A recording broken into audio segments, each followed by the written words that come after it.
Lingkungan persawahan menjadi salah satu favorit untuk bermain anak, apalagi pada saat musim layangan.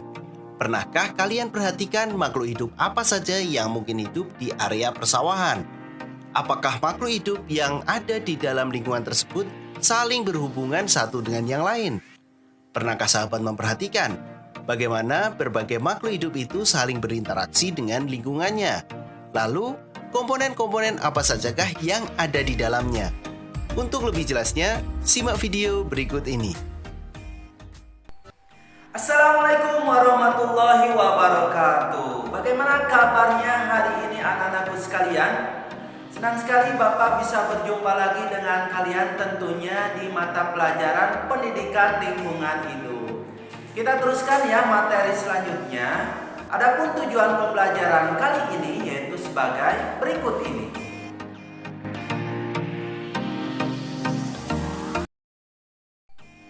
Nah, anak-anakku sekalian, masih ingatkah dengan lingkungan biotik? Lingkungan biotik merupakan sekumpulan makhluk hidup atau organisme yang ada di lingkungan sekitar.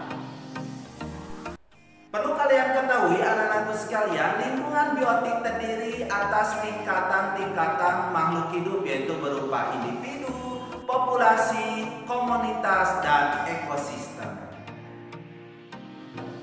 Nah, sekarang kita simak penjelasan berikut ini. Check it out. Dalam suatu lingkungan terdapat komponen-komponen yang menyusun lingkungan tersebut. Begitu juga area persawahan. Komponen tersebut juga tersusun secara bertingkat, hampir sama dengan sistem organisasi kehidupan. Tapi ini kita sebut saja sistem penyusun lingkungan kali ya. Bolehlah biar agak mirip-mirip agar mudah dipahami. Jadi kita akan bahas satu persatu penyusun lingkungan. Yang pertama adalah individu. Individu itu merupakan satuan makhluk hidup yang hanya berdiri sendiri. Itu kita sering sebut dengan individu. Individu berasal dari bahasa Latin yaitu individuum, yang artinya tidak dapat dibagi atau satu makhluk hidup tunggal.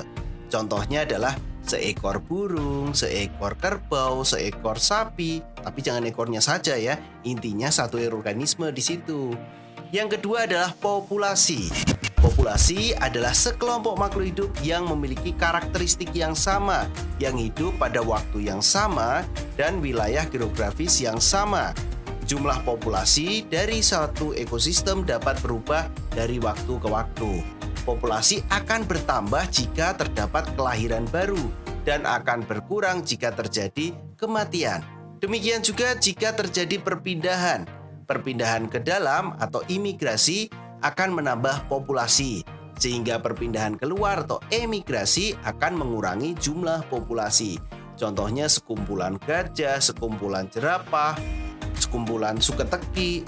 Itu lagu ya. Yang ketiga, itu adalah komunitas.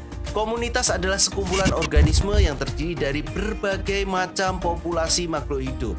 Bisa juga kumpulan jerapah dengan kumpulan rumput, dengan kumpulan rusa dan juga macam-macam deh, intinya kumpulan makhluk hidup. Itu adalah komunitas. Selanjutnya ada habitat. Habitat merupakan lingkungan fisik di mana suatu organisme hidup. Kita dapat mengatakan bahwa habitat kambing di padang rumput, habitat kera di atas pohon. Dapat juga dikatakan bahwa habitat adalah tempat hidup asli suatu organisme. Keadaan habitat suatu organisme meliputi iklim, keadaan tanah, air, serta jenis tumbuhan dan hewan.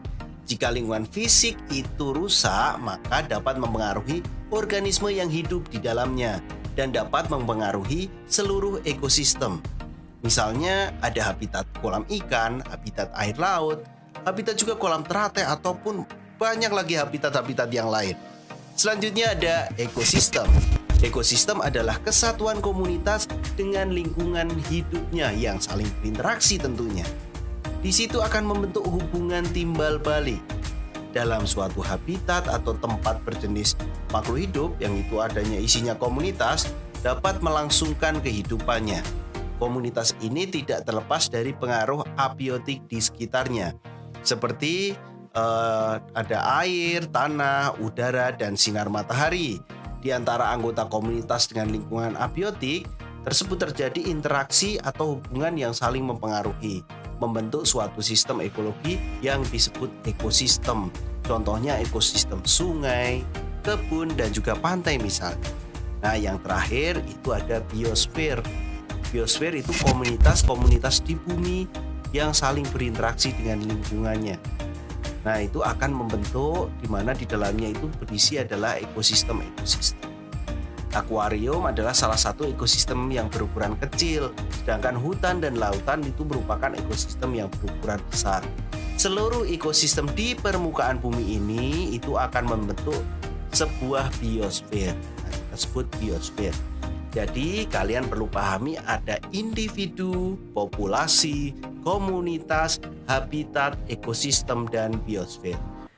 Oke anak-anakku sekalian, itu saja video pembelajaran kali ini. Terima kasih atas perhatiannya. Jangan lupa untuk mengerjakan evaluasinya. Silakan kalian jawab pertanyaan yang sudah Bapak siapkan setelah video pembelajaran ini. I think that's all. Thank you for attention. Wassalamualaikum warahmatullahi wabarakatuh.